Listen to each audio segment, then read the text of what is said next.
strong leadership meets marketing excellence. I'm your host, Sarah Payne, and I'm bringing you fascinating conversations with some of the industry's top marketing minds. Today, we're diving into a topic that every leader, marketer, and innovator wrestles with: how to build a culture that gets things done. My guest is Laura Cave, an experienced early-stage health tech marketer who excels at bringing healthcare products to market and healthcare stories to life. Laura is currently Chief Brand Officer at Paytient, and she's passionate about making healthcare more affordable and accessible for all. If there's one thing Laura is known for, it's making things happen. From securing powerhouse partnerships to building new tools on the fly, Laura is someone who doesn't wait around for permission. She moves fast, finds a way, and delivers results. And here's what I find fascinating. Laura has consistently found herself in cultures that value activation. From the Knot to Oscar Health to Paytient, she's worked in environments where things don't just sit in a backlog. They get built, tested, and launched. And I have a feeling that's no coincidence.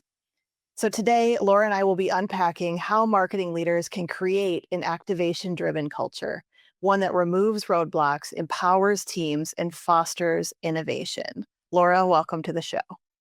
Thank you so much for having me. Yes, I'm super excited to have you here today and to dive into all of this rich experience you have being inside of cultures that value activation. Let's start there by defining what we mean when we say activation. I think it's a word that can get thrown around a lot in marketing and in business.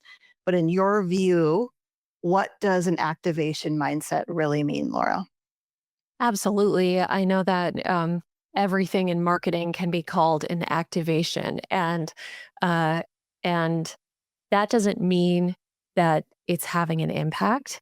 And so, what I have pressed my teams to think about is how do we not just do marketing things, but how do we actually have a business impact? How do we have an effect on the value that we are building for our shareholders, for ourselves as partial owners of this business?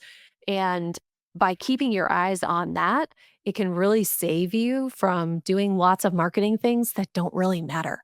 Because Yes. in marketing, you can do anything, but you should be choosing the things that are really making an impact. And part of that is like understanding what is the job that needs to be done and what's the fastest way that I can make that happen, even if it's outside of my marketing lane or the marketing tool sets that I have currently. Because sometimes the solution is just past those boundaries. So yeah. Oh, it's so great. Love that definition and that perspective. And I know that a lot of your mindset comes from your early days, early on in your career, your time at the Knot, which Yeah. really built a brand that brides truly cared about.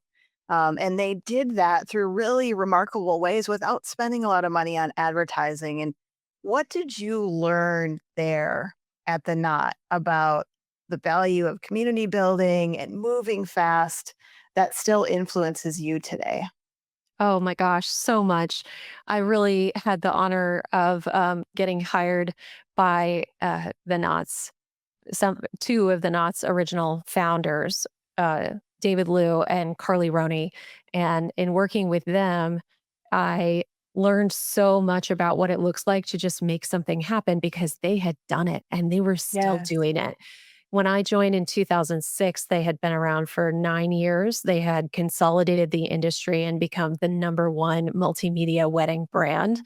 A lot of people don't know this, but they went public in 1999. They were part of the first generation of major dot coms, and they rode the 2001 recession.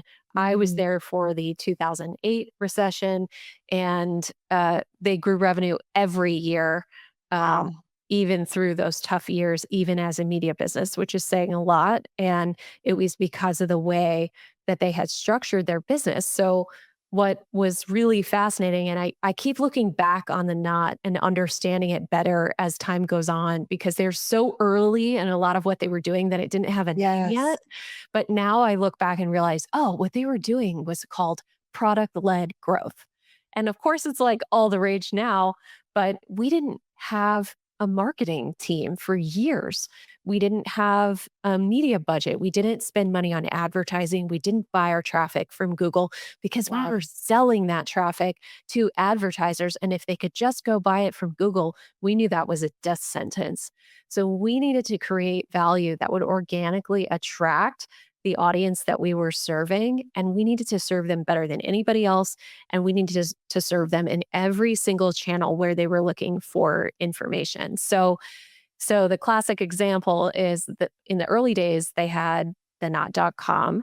And then I think some investors had told them, you know what, you guys should advertise so people know to come to the not.com. You should advertise in the wedding magazines like Brides. So they asked for a proposal and they looked at how much money it was going to be. And they said, shoot, we could make our own magazine for this. And so they did. Wow. And they didn't have that Incredible. much money, so they had dress forms so that they would show the dresses on dress forms and they wouldn't have to pay models. I mean, it was very, um, minimum viable product, another term that was not around yet when they were doing it. But they really took that and ran with it. And then another example later on, they needed to continue to generate organic traffic. And they did that by solving a classic problem in wedding planning, which is for the bride's hairstyle. So they created a hair tool that would allow you to upload a photo of yourself and then switch all the different hairstyles to see which one looked best for your big day. And of course, this was way before Facetune and Yeah. AI, and We've now all it done it now. We've yeah, all it done it does now, that but all back the then. time. AI will make your headshot for you and change your hair color. Yeah. Um, anyway, it was extremely successful at the time, and all throughout that, the thing that Carly especially was so brilliant about was just how brand obsessed we were.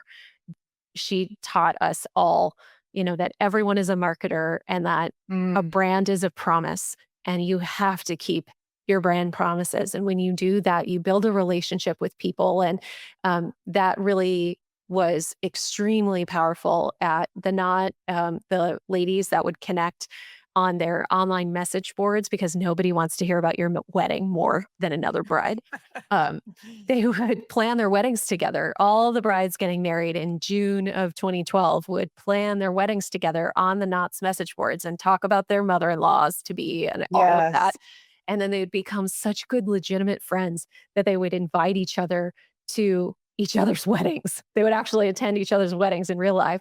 They called themselves the Naughties, and they would have naughty get-togethers at the Love local it. TGI Fridays. And that's always been the pinnacle of what I've aspired to create when we're working with brands is something that people want to identify with, that they want to communicate with others, that builds a tribe of people who care about the same things. And so that's inspired me all along my way in what eventually became a journey in healthcare marketing. Yeah, such fascinating stories. And, we've done some work together, but I haven't heard some of these things from you. And I think to myself, how lucky were you?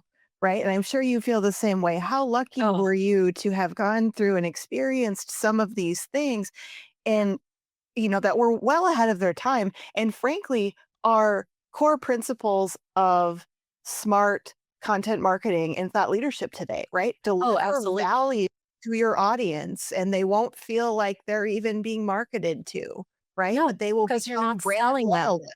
Right. You're serving them.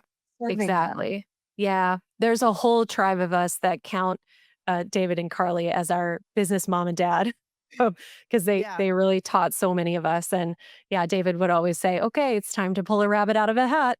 What can we make? What can we do?" And seeing that modeled was a big part of how I've been able to do some of these things.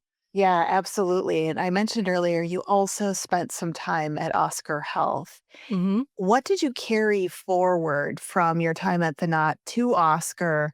Was there a moment or a project at Oscar where you really helped turn an idea into reality on a really rapid timeline?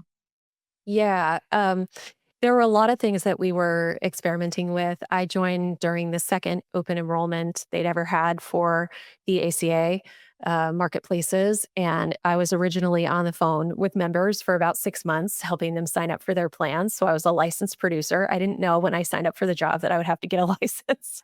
And so I had to take a very intimidating test. And then I was on the phone helping people understand and choose their health plan. And I just became absolutely obsessed with Wow. solving this problem. Yeah. And I think it's one of the biggest challenges facing our generation is how we are going to afford healthcare in the United States. And that's been driving me for the last 10 years, ever since that time. And there were a ton of brilliant people there during those early years and still today, of course.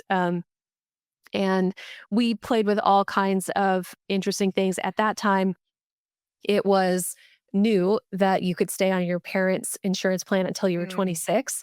And yeah. so I found out that you could buy a list from the United States Postal Service of people that included their birthdays.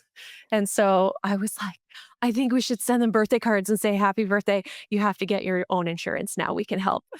You're a grown up. It's official. Yeah, I don't know if that went up really either, but I was really jazzed about it for a minute.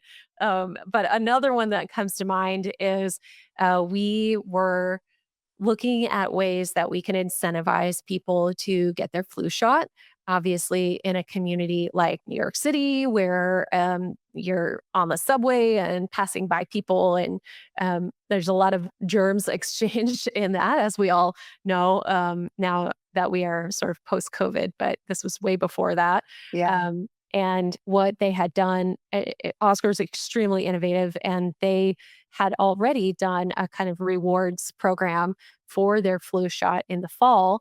And they had given out, I don't remember what it was, maybe a $5 gift card to Amazon or something like that.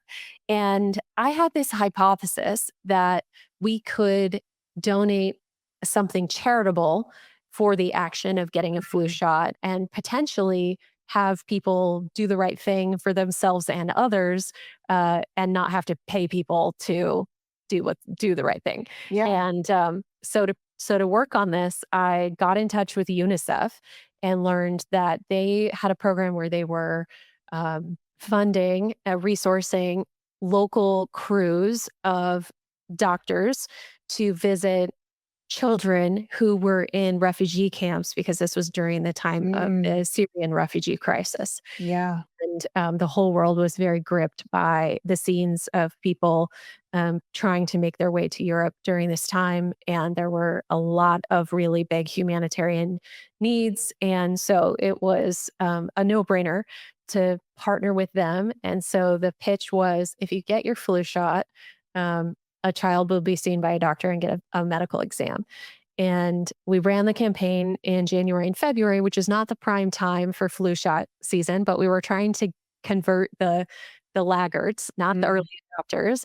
And we did see, I think, thousands of flu shots from our members during that time. And what we were able to do was to measure how much did this activity bump the trend off of the norm.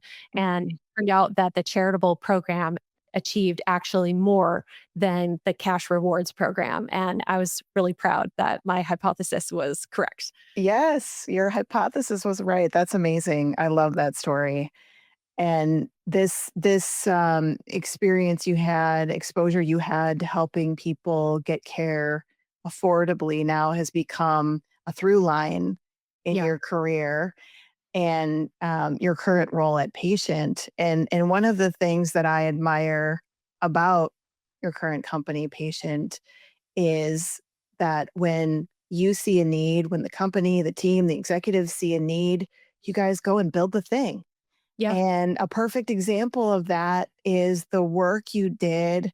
Again, we're talking about enrollment here, but around enrollment for the Medicare prescription payment plan, which is known as M3P for short. For anyone who's unfamiliar with this is a new benefit that just launched in January that helps Medicare beneficiaries better afford their prescription drug costs by giving them more time to pay. And millions of seniors are eligible for this program, but CMS has done very little to educate people about how to enroll, which leaves people just sort of confused. They either don't know they have access to this program or they know about it, but they don't know how to enroll in it. Take us behind the scenes. Patients saw this gap. stepped in to make enrollment easier. Talk about the Yeah. solution that you developed and a bit about how that solution went from idea to execution. Yeah, and I think it's worth even backing up a little bit before M3P. Before I Mm. get into what we've done there, this is again being modeled at the leadership level. Our CEO was a hospital administrator for 15 years, and he really saw the impact of uncompensated care and what it did to the health system. That the collections department was bigger than the surgery department, and Yes. that we could do amazing things for the health of a patient, but then we would be saddling them with a financial burden that they didn't have before. And it just didn't sit right. And he did something about it, and he built the patient card and he linked his own bank account to it that people were spending off of his own money in the beginning. That's And insane. yeah, I mean, it's incredible. Brian Worley is our CEO and founder, and he's the biggest believer in the need for access and affordability solutions. And he he built the core product, which is the purple patient Visa card that you see on our website. But then along came a another type of partner that was building an alternative style of health plan that would pay the provider upfront the portion that was the patient's responsibility and bill the patient later for that. And it was a different application of our technology, but we did it in a white label kind of capacity through an API. And they were able to use our technology to fund the financing and operate the financing portion of the health plan. And and so that was running for years. Come to learn in 2022 that the Medicare prescription payment plan was passed as part of the Inflation Reduction Act. And then in 2023, we saw the first CMS guidance about how this program should work. And we looked at it and we said, that's what our technology already does. Yeah, And so that's so cool. because we had been willing to solve a problem in the market early, we're finding now all kinds of applications for that. So that still is our core business. But as part of that, we looked at the Medicare prescription payment plan and said, we've got an awareness problem here where our technology is being used by 40% of the market. All Medicare Part D prescription drug plans are required to offer this option to be billed over time for your out of pocket costs for your prescription drugs. And it's going to be incredibly impactful for a huge part of the market that just appreciates the flexibility to be able to pay at the end of the month after they get their check, or to be able to pay over a few months to satisfy an expense related to a new or unexpected drug. There's just so much flexibility in the program that I think once seniors learn it, they're really going to love it. And but in the meantime, we've got to make sure that they know about it. So we've got an Yes. awareness issue. And then we also started to hear that there was friction around the actual sign up process, which sits with the health plans and is facilitated by phone, mail, online. But mail is slow.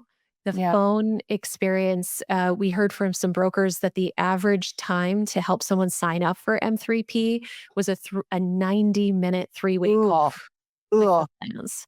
Yeah, and Terrible so experience. a terrible experience, really inefficient and costly for both the broker and the plan. Yes. And then a lot of the online opt-in locations were sort of buried in websites or behind a password or just not really easily accessible. So um, we wanted to solve the awareness problem, but other than just sort of brand advertising for a public program, we weren't really in a position to be able to add more value. So we kept thinking about that. And what we realized was that there was a way that we could pull together all the paper forms, the digital version of all the paper opt in forms for every Part D plan, Mm. because it was important to us that if we built an opt in tool, that it would work for the whole market, not just our clients. Smart. And we pulled all of that together and created a way for someone to fill out the form as basically a digital PDF that could be electronically signed securely and transmitted securely to the plans. And we were using their form that they made publicly available with all of its requisite terms and conditions and everything else. And this was a absolute team effort. The people who figured this out, that was not me, but they figured it out and they built it very quickly because they were able to use some off the shelf tools that weren't around. In the Knots days, you had to actually code your hair tool yourself. Sure. Um, Yeah. now, now there are enough tools that you could bolt together an experience like this in a matter of weeks, not months. And so we did that over basically the month of December. And by early January, we had a landing page. And our marketing team had previously invested in really flexible web tools that would allow us to spin up a landing page in a week.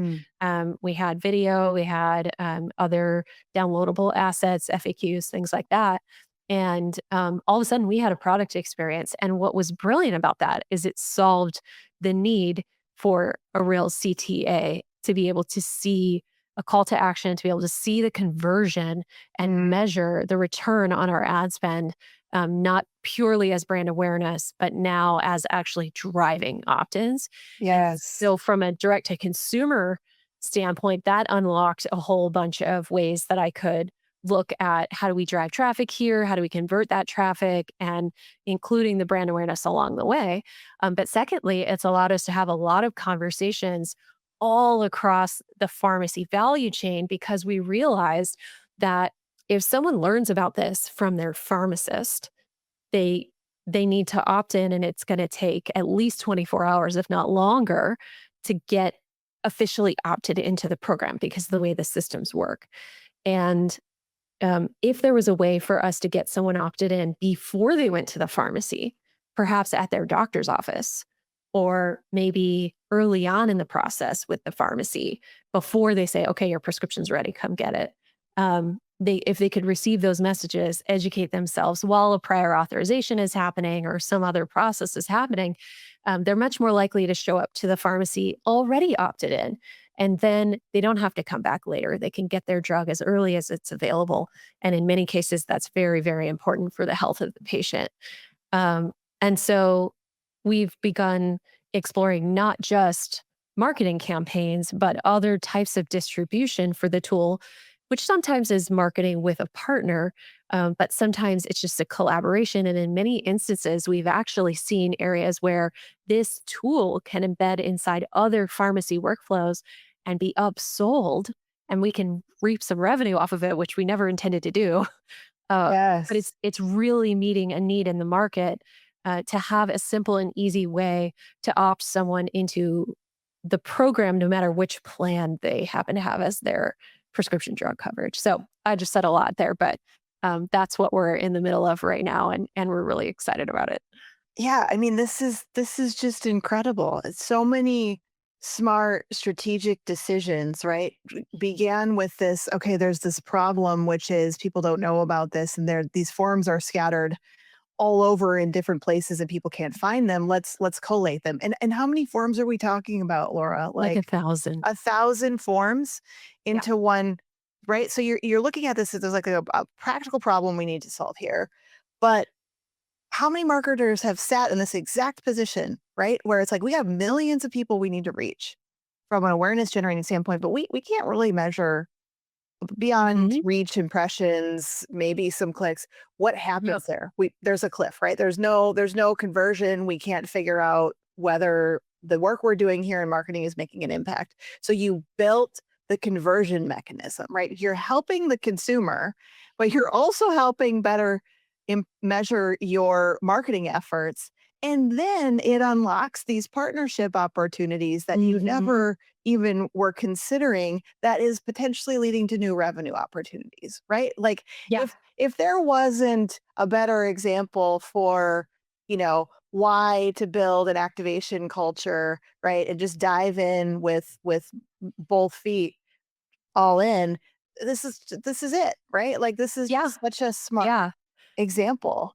Well, thank you. And I have to say, it sounds really tidy when I tell the story this way, but really, A actually, lot it of was work. It was a lot of work, and it was me as the marketer saying, "We can't do that. There's no ROI. How do I know what my return on ad spend is?" And then others were thinking about the problem with me. Others were thinking about the problem without me.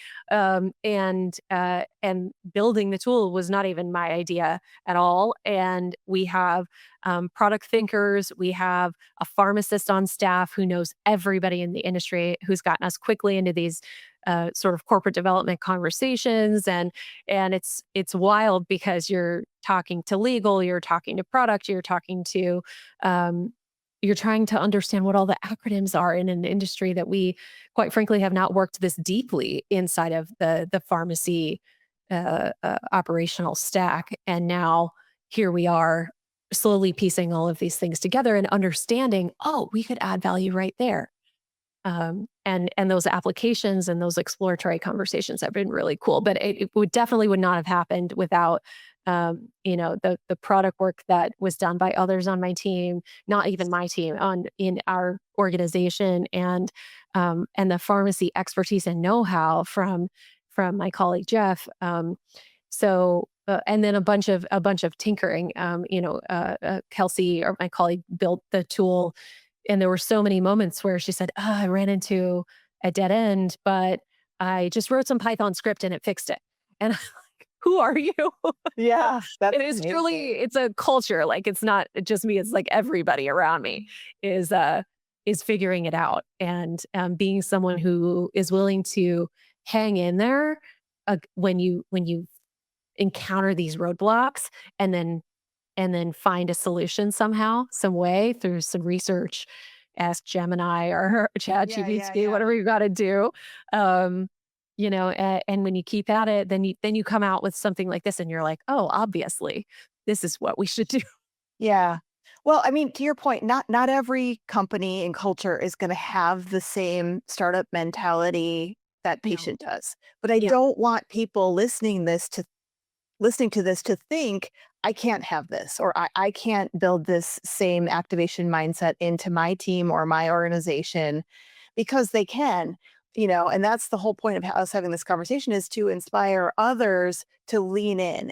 And what I heard in what you were just saying, which it starts by asking a bunch of questions, right? It Yeah. starts by asking a bunch of questions that lead you further down this pathway of exploration, where you then start to connect dots together, right? Mhm. Linking arms with other smart people from cross-functional different leadership areas across the organization to say, Yeah. there's an idea here, right? Mhm. Let's get together, let's grab a conference room, let's map out what this could look like, and being willing to go there. And I wondered if Yeah. there was any other advice you had in terms of, you know, for others, Yeah. overcoming challenges or other sort of best practices that people might be able to leverage from your experiences with this. Yeah, I think it's just honestly a matter of focus. You can choose, what you're focused on. And if you're focused on doing marketing things versus having business impact, and understanding the business problems that your business is facing, and understanding what is the real job that needs to be done here. Sometimes it's not even a marketing job. Yeah. Or they think it's a marketing job, but really it'd be better solved with a product or a partnership. And challenging yourself to think freely enough about that, and pull in your product and corporate development partners, because sometimes, it is that exercise of, should we buy, build, or rent this capability? And if you're thinking like an owner, and you're thinking about the business impact, and I think a lot of companies are using OKRs, objectives and key results. Yeah. They're getting organized around executing, in ways that point to, like, that key result. How do I know if I've been successful?